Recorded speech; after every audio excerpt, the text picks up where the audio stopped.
Here is your 5-step process to improve your gymnastics for CrossFit. Gymnastics in CrossFit can literally feel impossible to improve sometimes.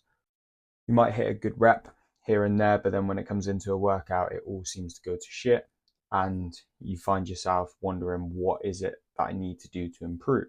In this video, I'm going to literally break it down in 5 steps how I improve my clients and their gymnastics. I use this 5-step method to get people improving their gymnastics, competition ready, and just overall improve their gymnastics. This isn't theory. These are genuine steps that I've taken and given to my clients to help them improve their gymnastics. Step number 1, we've got to acquire the skill. What this means is we need to actually get the skill. So let's take a bar muscle up, for example. We need to actually get the first rep and acquire the skill. This is going to involve strict work, good positions, and also really good timing alongside that. If we don't build good timing, good positions, and the strict work, we have no foundation. We will literally just be practicing bad reps, which will follow us as we go down the line. For example, when you're learning to get a kip and pull up, we want to do loads of strict work. This is going to involve strict pulling, just eccentrics, isometrics, so our holds. All of these are going to help us get that first kip and pull up. So step number 2, we've got to accumulate the skill, accumulate reps in the skill. This is about building confidence in single reps and making each rep look perfect. Instead of trying to rush into big sets, we need to just be able to do it perfectly for one rep. It's backwards thinking trying to go into like multiple reps before you've got the first one looking perfect over, say, 10 sets. So this could be accumulate 10 bar muscle ups and rest as long as you want between these reps. Rest as much so we can actually get good quality reps. We're on to step number 3 now. This is going to be linking reps. So a really effective way and easy way for me to understand and for my clients to understand is doing this through EMOMs. So an EMOM means every minute on the minute. Using these EMOMs are a really basic thing to do, but it's easy for both people to understand, which helps in the long run. So for example, bar muscle ups. Week 1, we do a 5-minute EMOM of 2 bar muscle ups every minute on the minute. Now, this is a really simple way of doing it, but you could literally add 1 minute every week, okay? And we would be improving, right? Or you could keep it a 5-minute EMOM and increase the reps. Now, this is like a really easy way we do it with our clients because it's simple, easy to understand, and you know what you need to do to get the job done.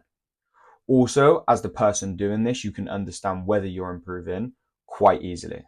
Now it gets interesting. Step number 4, indirect interference. So we've now accumulated and linked some reps.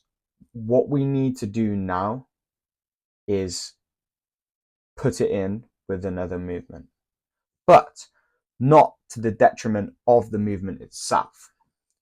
An example, if we do pull-ups and a bike together, there's not too much interference.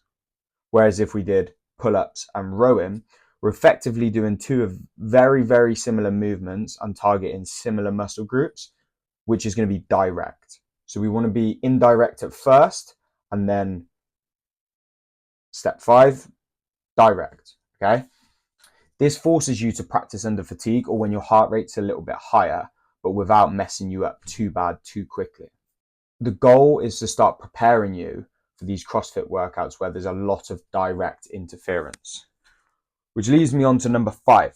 Finally, we add direct interference.